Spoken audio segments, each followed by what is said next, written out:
اعوذ باللہ من الشیطان الرجیم، بسم اللہ الرحمن الرحیم، الحمد للہ رب العالمین، وصلی اللہ علی محمد وآلہ الطیبین الطاہرین، اما بعد فقد قال اللہ الحکیم فی کتابہ الکریم، بسم اللہ الرحمن الرحیم، وأحل اللہ البیع۔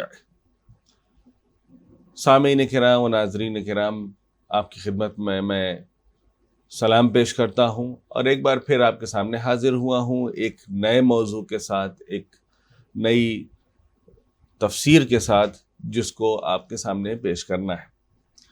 جیسا کہ ہم اور آپ واقف ہیں کہ قرآن ایک ایسی کتاب ہے جس نے زندگی کے ہر پہلو کو کور کیا ہے، ہر موضوع پہ بات کی ہے، اور قرآن صرف اور صرف ہماری عبادات کے لیے نہیں آیا ہے بلکہ ہمارے معاملات کے لیے بھی آیا ہے۔ یعنی قرآن جہاں ہمیں یہ سکھاتا ہے کہ ہمیں اخلاقیات میں کیسا ہونا چاہیے، ہمیں عبادات میں کس طریقے سے ہونا چاہیے، وہاں دوسری طرف ہمیں اس بات کی بھی تعلیم دیتا ہے کہ ہمیں اپنے معاملات کو کس طریقے کا رکھنا چاہیے۔ جہاں ایک طرف ہمیں یہ سکھاتا ہے کہ ہم اگر اپنے والدین کے سامنے ہیں تو اپنے شانوں کو ڈھالے رکھیں، جہاں ایک طرف یہ سکھاتا ہے کہ جب ہم نماز میں کھڑے ہیں تو ہماری نماز خضوع اور خشوع کے ساتھ ہو، جہاں ایک طرف یہ سکھاتا ہے کہ ہمیں اپنے پڑوسیوں کا حقوق کی رعایت کرنا چاہیے، ہمیں بزرگوں کا احترام کرنا چاہیے، ہمیں اللہ اور رسول اور اولو الامر کی اطاعت کرنا چاہیے۔ یہ تمام باتوں کو جہاں قرآن سکھا رہا ہوتا ہے، اسی کے ساتھ ساتھ اس بات کی طرف بھی اشارہ کر رہا ہوتا ہے کہ اگر ہم ایک دوسرے کے ساتھ معاملات کرتے ہیں، خرید و فروش کرتے ہیں، کسی کو کرائے پہ کوئی چیز دیتے ہیں، کسی سے کوئی مال لیتے ہیں، اس معاملات کے سلسلے میں بھی قرآن میں تفصیلات موجود ہیں کہ ہمیں تجارت کس طریقے سے کرنا چاہیے، ہمیں کن باتوں کا خیال رکھنا چاہیے، کن باتوں کی طرف توجہ نہیں دینا چاہیے، کن باتوں سے پرہیز کرنا چاہیے، اور کون سی وہ باتیں ہیں جس کی طرف ہمیشہ ہماری توجہ رہنا چاہیے۔ لہذا آج کا جو موضوع میں نے انتخاب کیا ہے وہ ہے تجارت، یعنی بزنس۔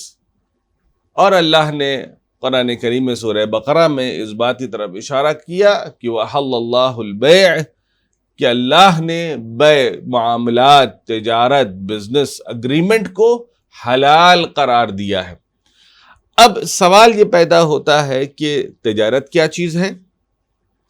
اس میں حلال و حرام کہنا یا حلال و حرام کا ذکر کس طریقے سے ہے، کس طریقے سے ہم کو کیا گائیڈ لائنز دی گئی ہے قرآن کی روشنی میں، اور ہمیں کس طریقے سے تجارت کرنا چاہیے، کن چیزوں کی تجارت کرنی چاہیے، کن چیزوں سے پرہیز کرنا چاہیے، اور تجارت کے دوران کن کن چیزوں کا خیال رکھنا چاہیے۔ اس موضوع کے ساتھ میں آپ کے سامنے حاضر ہوا ہوں۔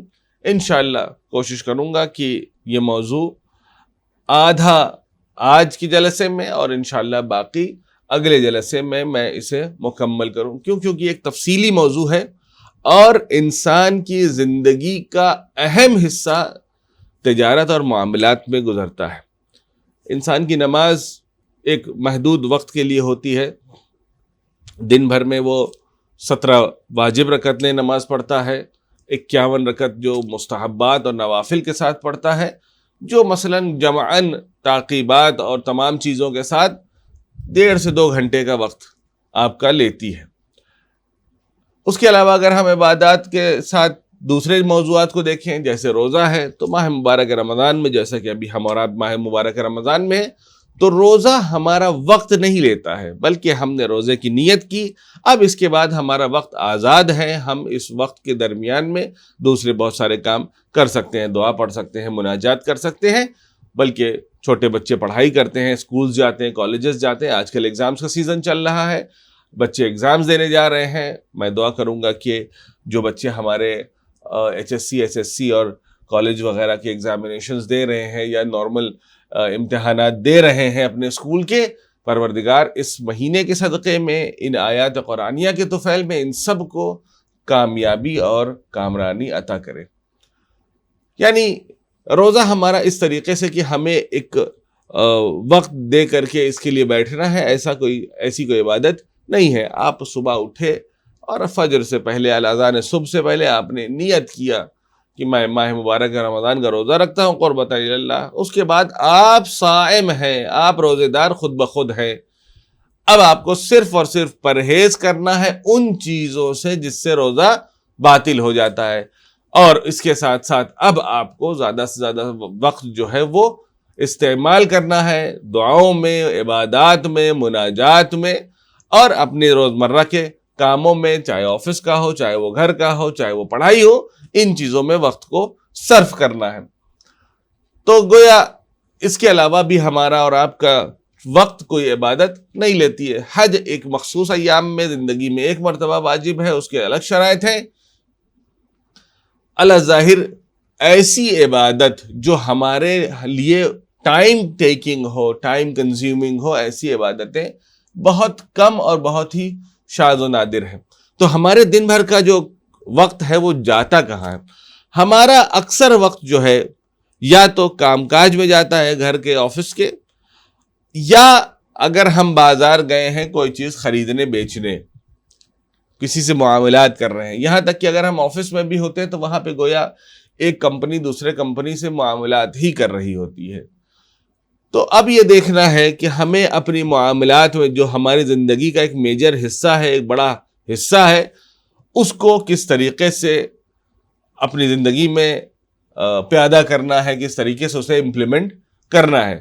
آئیے ہم اور آپ ان چیزوں کی شروعات کرتے ہیں۔ میں نے ایک آیت کی تلاوت کی تھی، سورہ بقرہ کی آیت نمبر 275 275، جس میں خدا نے کہا کہ ہم نے تم لوگوں کے لیے بیع کو یعنی معاملات کو حلال قرار دیا ہے۔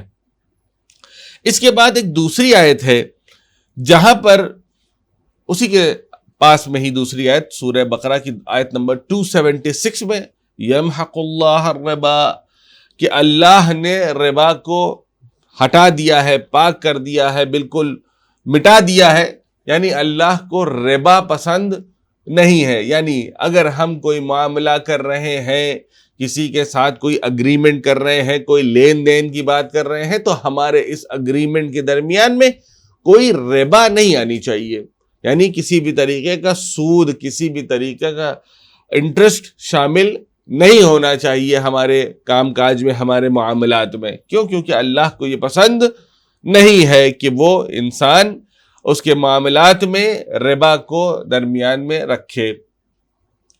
اب یہ تجارت جو ہے، یہ جو معاملات ہوتے ہیں، یہ ہوتے کیسے ہیں؟ اس معاملات میں سب سے اہم جو کردار ہے، اس میں 3 کردار ہیں، 3 چیز ہے۔ وہ کیا ہے؟ ایک یہ ہے جسے ہم کہتے ہیں بیچنے والا، سیلر۔ ایک وہ ہے جو خریدنے آیا ہے، جسے کہا جاتا ہے بائر۔ تیسری وہ شے ہے جس کو ایک آدمی بیچ رہا ہے اور دوسرا آدمی خرید رہا ہے۔ چوتھی وہ قیمت ہے جو یہ آدمی اس چیز کے لیے ادا کرے گا۔ اب قرآن میں آیت آئی ہے، کیا فرما رہے ہیں؟ سورہ نساء کی آیت نمبر 29 میں، یا ایھا الذین آمنوا، اے صاحبان ایمان، لا تأکلوا اموالکم بینکم بالباطل، ایک دوسرے کا مال باطل کے ذریعے سے نہ کھا جاؤ، اور اس کام سے پرہیز کرو۔ یعنی ایک دوسرے کو دھوکہ دھڑی نہ دو، ایک دوسرے کے مال کو ہڑپو نہیں۔ ایک دوسرے کے مال کو اگر استفادہ کرنا ہے تو اس کا طریقہ کیا ہے؟ الا ان تکون تجارتا عن تراض منکم، سوائے اس کے کہ طرفین اس معاملے پہ راضی ہوں۔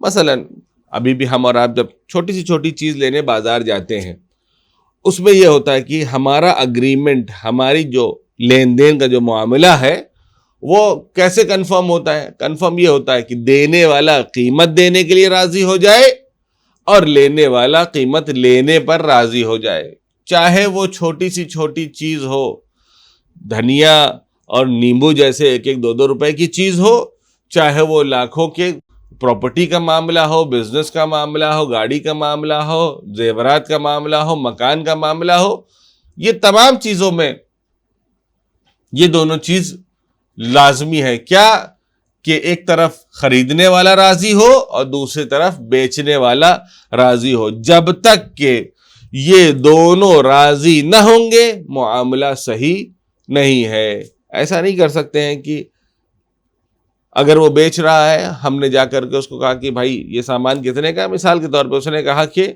100 روپے کا ہے. حالانکہ ہمارے یہاں ایک رواج ہے جیسے کہا جاتا ہے کہ کم کروانے والا، ڈسکاؤنٹ چاہیے. اور ابھی تو ماشاءاللہ سے عید کا سیزن بھی چل رہا ہے اور اس معاملے میں خواتین مردوں سے زیادہ آگے ہوتی ہیں کہ کیسے ڈسکاؤنٹ لیا جاتا ہے.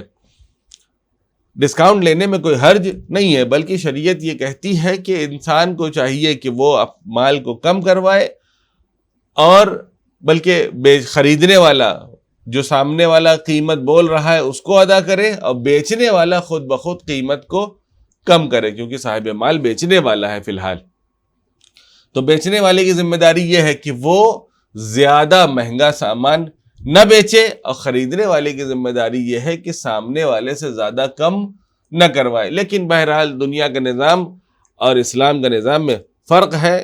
مسلمان کا رویہ کچھ اور ہوتا ہے اور اسلام کا مزاج کچھ اور ہے. ہمارے یہاں کوشش یہ ہوتی ہے کہ اگر کوئی چیز کمیاب ہو گئی ہے، مارکیٹ میں اس کی اسکیرسٹی ہے، کمی ہے، تو ہم کوشش یہ کرتے ہیں کہ قیمت کو بڑھا کر کے بیچیں. جیسا کہ ہمارے اکانومکس میں بھی سکھایا جاتا ہے کہ اگر ڈیمانڈ بڑھ گئی ہے تو قیمت بڑھ جاتی ہے، سپلائی گھٹ گئی ہے تو قیمت بڑھ جاتی ہے. تو یہ ہمارے یہاں کا عام طور پر یہ طریقہ ہوتا ہے کہ ہم یہ کرتے ہیں کہ سامنے والے کو دیکھتے ہیں کہ اگر بازار میں جو سامان لینے آیا ہے وہ شاذ ہو گیا ہے، نادر ہو گیا ہے، کمیاب ہو گیا ہے، تو ہم قیمت کو بڑھا دیتے ہیں. جبکہ معصومین علیہ السلام کا طریقہ یہ نہیں رہا ہے، جبکہ قرآن نے یہ طریقہ نہیں اپنایا ہے، کہا ہے کہ اس چیز کی مخالفت کی ہے. یہاں تک کہ ہورڈنگ یعنی مال کو اکٹھا کر کے رکھ لینا، اس کو بھی ائمہ طاہرین نے پسند نہیں کیا ہے. میں ایک واقعہ بیان کر دوں جہاں پر چھٹے امام جعفر صادق علیہ السلام کا دور ہے، اور آپ کے دور میں مدینہ منورہ میں قحطی ہے، ڈرائی موسم آ گیا ہے، بارش نہیں ہوئی، جس کی وجہ سے فصل کم ہو گئی ہے، جس کی وجہ سے بازار میں گندم اویلیبل نہیں ہے، بازار میں کھانے پینے کے اناج اویلیبل نہیں ہے. آپ کا غلام اس واقعے کو نقل کرتا ہے، کہتا ہے کہ ایک سال جس سال مدینے میں قحط تھا، خشک سالی تھی، امام نے مجھے بلایا. بلانے کے بعد مجھ سے کہا کہ یہ بتا کہ ہمارے انبار میں راشن کے لیے چیزیں ہیں یا نہیں، ہمارے یہاں گندم موجود ہے کہ نہیں ہے، ہمارے اناج موجود ہے کہ نہیں ہے. یہ سوال اس غلام سے کیا گیا. یہ غلام بڑا خوش ہو جاتا ہے، کہتا ہے اپنا رسول اللہ، میں نے جیسے ہی دیکھا کہ بازار میں چیزیں مہنگی ہو رہی ہیں، جیسے ہی دیکھا کہ اناج کم ہو رہا ہے، پیداوار نہیں ہے، ہم نے اپنے لیے سال بھر کا گندم اکٹھا کر کے اپنے یہاں سٹور کر لیا ہے، گویا اس کو انبار کر لیا ہے، تاکہ ہمیں بار بار جا کر کے خریدنا نہ پڑے اور ہمیں ہر بار جا کر کے مہنگی قیمت ادا نہ کرنا پڑے. یہ سوچ کر کے کہ امام ہمارے اس فعل سے، ہمارے اس کام سے بہت خوش ہوں گے، اس نے امام کو بڑی خوشی خوشی اس بات کو بیان کیا. امام نے اس کو کہا کہ وائے ہو تجھ پر کہ تو نے یہ مال انبار کر لیا تاکہ بازار میں چیزیں مہنگی تجھے نہ خریدنا پڑے. جبکہ ظاہر سی بات ہے جن کے پاس مال و دولت ہوتی تھی وہ اپنے زمانے میں کیا کرتے تھے کہ اس زمانے میں چیزوں کو خرید لیا کرتے تھے، اس زمانے میں مال کو خرید کر کے اپنے پاس سٹور کر لیا کرتے تھے. اور غریب آدمی روزانہ مزدوری کرتا تھا، روزانہ محنت و مشقت کرتا تھا، اور اس محنت و مشقت کے بعد وہ جا کر کے اپنے لیے اناج کا انتظام کرتا تھا. اب ظاہر سی بات ہے جیسے جیسے اسکیسٹی بڑھتی جا رہی, جیسے جیسے چیزیں کمیاب ہوتی جاتی ہیں, ویسے ویسے قیمت بڑھتی جاتی ہے.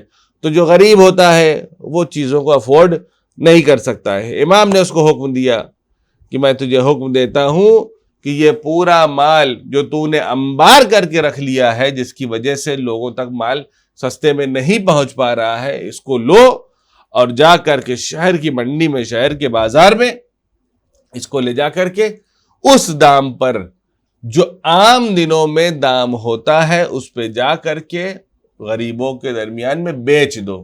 دیکھیے 2-3 باتیں یہاں پر اہم ہے جس کی طرف توجہ دینے کی ضرورت ہے. ایک بات یہ کہ امام کی سیرت یہ ہے, امام یہ ارشاد فرما رہے ہیں کہ کوئی بھی چیز ہمیں انبار نہیں کرنا چاہیے جس کی وجہ سے چیزوں کی قیمت بڑھ جائے, کہ ہم چیزوں کو دبا لیں, چیزوں کو ہولڈ کر لیں, جیسا کہ عام طور پہ ہوتا ہے کہ کبھی ہمارے یہاں دیکھیے کہ کبھی ٹماٹر کی قیمت 100, 150, 200 روپے ہوئی چلی جا رہی ہے, کبھی پیاز کی قیمت بڑھ جاتی ہے. ہوتا کیا ہے کہ کچھ لوگ سپلائی چین کو روک دیتے ہیں. جب مارکیٹ میں سامان نہیں آتا ہے تو اس کی قیمتیں بڑھنے لگتی ہیں, اور انسان اتنا خوفزدہ ہو جاتا ہے کہ نہ جانے آج ہے کل ملے گا کہ نہیں ملے گا, وہ اپنی ضرورت سے زیادہ وہ خرید کر کے اپنے پاس سٹور کرنے لگتا ہے, اور زیادہ سے زیادہ قیمت پر. ایک چیز یہ کہ امام نے اس چیز سے نہیں کیا ہے, منع کیا ہے کہ انسان مال کو جوڑے نہیں, مال کو اکٹھا نہیں کرے, اس کو ایکسس سٹور نہیں کرے. ایک چیز.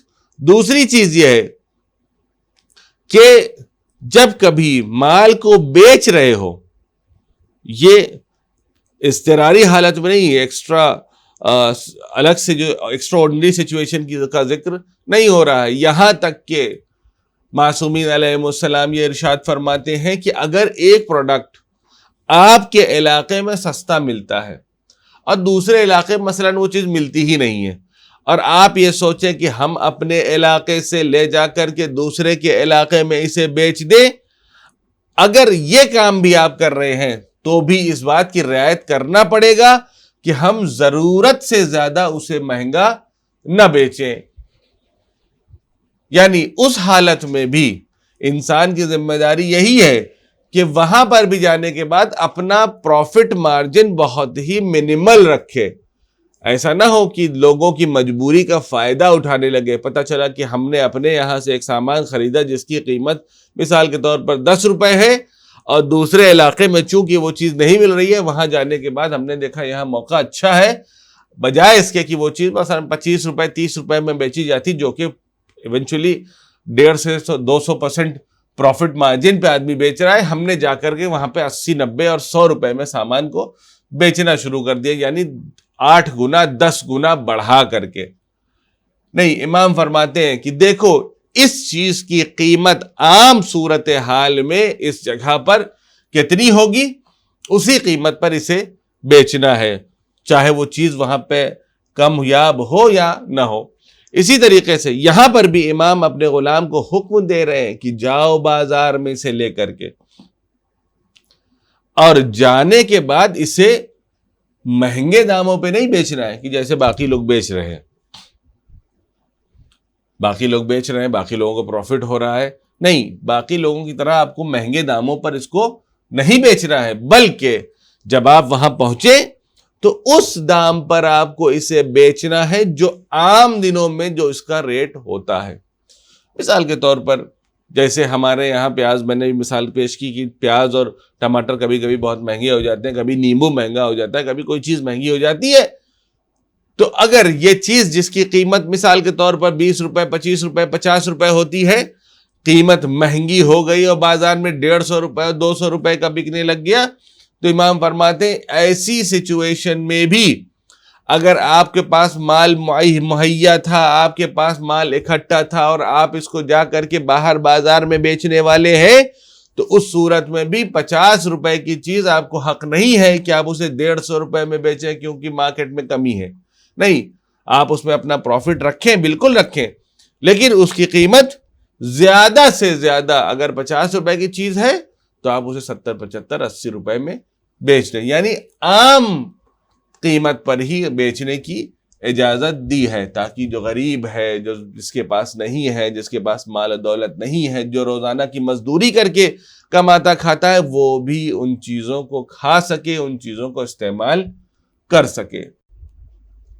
یہ ایک پیغام ہے کہ امام علیہ السلام فرماتے ہیں کہ یہاں پر انسان کو چاہیے کہ دونوں اس سے راضی ہوں، دونوں طرفین اس سے راضی ہوں، کہ جتنے میں بیچ رہا ہے بیچنے والا راضی ہو، جتنے میں خریدا جا رہا ہے خریدنے والا بھی راضی ہو، صحیح طریقے سے اس کا معاملہ کیا جائے۔ اس کے بعد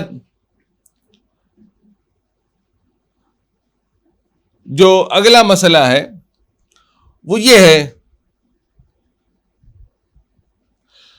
کہ جب انسان بیچ رہا ہے کوئی چیز کو، کوئی سامان بیچ رہا ہے، کوئی پروڈکٹ بیچ رہا ہے، تو اس میں سب سے زیادہ اہم چیز اسلامی قانون کے اعتبار سے جس میں قرآن کی آیت موجود ہے وہ یہ ہے، سورہ اسراء کی آیت نمبر 35 میں خدا فرما رہا ہے وَأَوْفُوا الْكَيْلَ إِذَا كِلْتُمْ وَوَزِنُوا بِالْقِسْطَاسِ الْمُسْتَقِيمِ ذَلِكَ خَيْرٌ وَأَحْسَنُ تَأْوِيلًا۔ جب آپ اس کو وزن کرتے ہیں، کیل یعنی کلو کرتے ہیں، اس کو تولتے ہیں، جب آپ اس کو تولتے ہیں تو اس کا وزن جتنا آپ نے طے کیا ہے، سامنے والے نے اگر 1 کلو مانگا ہے تو ہمیں ضرورت ہے کہ ہم 1 کلو اس کو دیں۔ اور جیسا کہ بعض لوگ بے ایمانی کرتے ہیں، وہ اپنے ترازو کو، اپنے اس اسکیل کو، اس میں کبھی کچھ چیز چپکا دیتے ہیں، کبھی کوئی چیز لگا دیتے ہیں جس سے ان کا وزن بڑھا ہوا دکھاتا ہے۔ اس طریقے سے بیچنے کی اجازت نہیں دی ہے۔ یعنی جب انسان بیچ رہا ہے تو جتنا طے کیا ہے اتنا ہی بیچے۔ اس کے ساتھ ساتھ دوسری چیز جو کم فروشی کی طرف، یعنی تجارت صحیح طریقے سے ہونا، اگر ہم کوئی چیز بیچ رہے ہیں تو اس کو ہم صحیح طریقے سے بیچیں، جتنا طے کیا ہے اتنا ہی بیچیں، اس میں کوئی کمی کاستی نہ کریں۔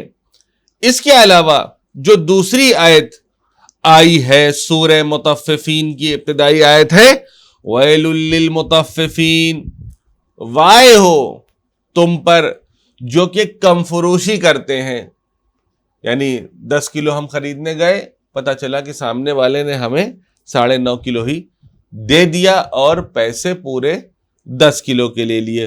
الذین، یہ کون لوگ ہوتے ہیں؟ اذا اکتالوا علی الناس یستوفون، یہ وہ لوگ ہیں جب اپنے لیے تولنے جاتے ہیں تو وہ ہر چیز کو بہت غور سے دیکھتے ہیں اور بہت سوچ سمجھ کے اور بہت ہلا ڈلا کر کے چیزوں کو چیک کر کے خریدتے ہیں۔ وَإِذَا كَالُوهُمْ أَوْ وَزَنُوهُمْ يُخْسِرُونَ، یعنی جب خود خریدنے جاتے ہیں تو چیزوں کو دیکھ بھال کر کے خریدتے ہیں، اور جب دوسرے کو بیچنے جاتے ہیں تو گویا چپکا دیتے ہیں۔ کیسے؟ اس کی مثال میں عرض کر دوں۔ مثال کے طور پر جب سیکنڈ ہینڈ مارکیٹ کو ہی آپ دیکھیے، جو ہمارے یہاں آپ کبھی کوئی سامان اگر خرید کے لے کے آئیے، ٹی وی ہے، فریج ہے، الیکٹرانکس ہے، دوسری کوئی چیز ہے، آپ نے اپنے گھر میں فرنیچر بنوایا ہے، تو ہوتا یہ ہے کہ جب آدمی کسی ایک جگہ سے دوسری جگہ شفٹ کر رہا ہوتا ہے تو وہ اپنے سامان کو سوچتا ہے کہ یہاں پہ میں اسے بیچ دوں، اور دوسری جگہ جب میں جاؤں گا تو وہاں میں اسے دوبارہ نیا خرید لوں گا۔ یہ مجبور ہے، اس کا ٹرانسفر ہو گیا دوسرے شہر میں۔ اب یہ اس بندے خدا نے جب فرنیچر خریدا تھا تو مثلا بیڈ خریدا 20,000 روپے کا، صوفہ خریدا 25,000 روپے کا، فریج خریدی 30,000 روپے کی، ٹی وی خریدی 15,000 روپے کا، یہ اس طریقے سے نئی کی قیمتیں دے دے کر اس نے خریدا۔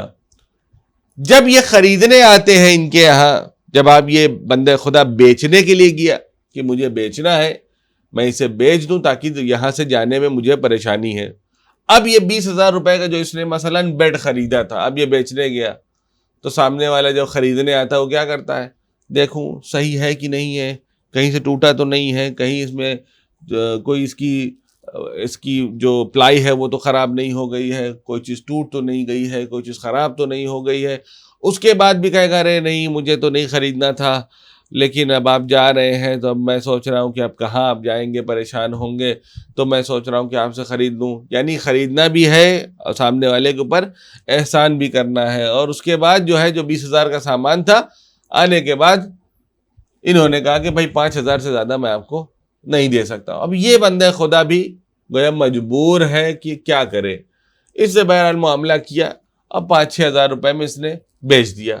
اب یہ صاحب جو اپنی دکان پر لے کر کے گئے ہیں، لے جانے کے بعد انہوں نے اس کو بیچنے کے لیے دوبارہ اپنی دکان پہ سجا دیا. اب اگر آپ کبھی خریدنے جائیں گے تو کہیں گے دیکھیے بالکل نئے کے جیسا ہے، اس میں کوئی کمی نہیں ہے، نہ پالش خراب ہے، نہ کوئی چیز خراب ہے، یہ بہت بہترین ہے.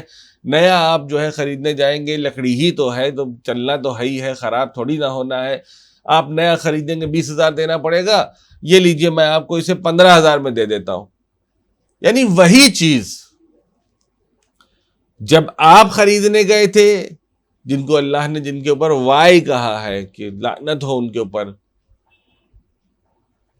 جو مطففین ہیں، جو کم فروشی کرتے ہیں، کہ جب یہ خود خریدنے جاتے ہیں تو یہ دیکھ بھال کر کے خریدتے ہیں، لیکن جب بیچنے جاتے ہیں تو چاہتے ہیں جلدی جلدی اس کو بیچ کر کے آگے بڑھا دیں. اور اکثر ایسا ہوتا ہے کہ ارے ابھی آپ آئے ہیں، پتہ نہیں شام تک رہے گا کہ نہیں رہے گا، چلا جائے گا تو پھر مجھ سے مطلب نہیں ہے. تو آدمی بھی کنفیوز ہو جاتا ہے کہ بھائی ہم کو ضرورت بھی ہے، پتہ نہیں اگر واقعی چلا گیا تو چیز اچھی دکھ رہی ہے تو سوچتا ہے کہ جاؤ جلدی سے اس کو پیسہ دے کر کے خرید لیا جائے.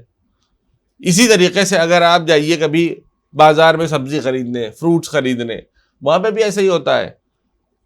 شریعت اس بات کو منع کرتی ہے کہ آپ اپنے سامان کو مزین کر کے نہ بیچیے، یعنی سجا کے نہ بیچیے جو اس کی اصلی حالت ہے. ہوتا یہ ہے کہ اکثر آپ فروٹس جب خریدنے جائیے تو دیکھیں گے کہ سامنے بہترین قسم کے فروٹس اس نے سجا کے رکھے ہیں، لیکن جب آپ خریدنے لگیں گے تو وہ سامنے جو اس کے طرف جو پڑے ہوئے ہوتے ہیں، کبھی دبے ہیں، کبھی کچلے ہیں، کبھی پرانے ہو گئے ہیں، وہ اٹھا کر کے آپ کو دے دیتا ہے. شریعت اس چیز کو منع کرتی ہے. شریعت کہتی ہے جو چیز تم دکھا رہے ہو اسی طریقے سے تمہیں اس سامان کو بھی دینا ہے، اس سامان کو بیچنا ہے. اجازت نہیں ہے کہ ہم پروڈکٹ کچھ اور دکھائیں اور بیچنے جب جائیں تو کچھ اور سامنے والے کو بیچ دیں. دونوں طرف رعایت ضروری ہے کہ انسان جو پروڈکٹ بیچ رہا ہے اسی پروڈکٹ کو دکھائے اور اسی پروڈکٹ کو سامنے والے کو بیچے. اگر ایسا نہیں کرتا ہے تو پروردگار کی لعنت اس کے شامل حال ہوگی. اس کے علاوہ بھی بہت ساری آیات ہیں جو اس بات کی طرف اشارہ کرتی ہے کہ انسان کو اپنے بیع کو، اپنے معاملے کو صاف اور شفاف رکھنا چاہیے. انشاءاللہ کل کے جلسے میں دوبارہ سے اسی موضوع کو آپ کے سامنے مزید آگے پیش کروں گا.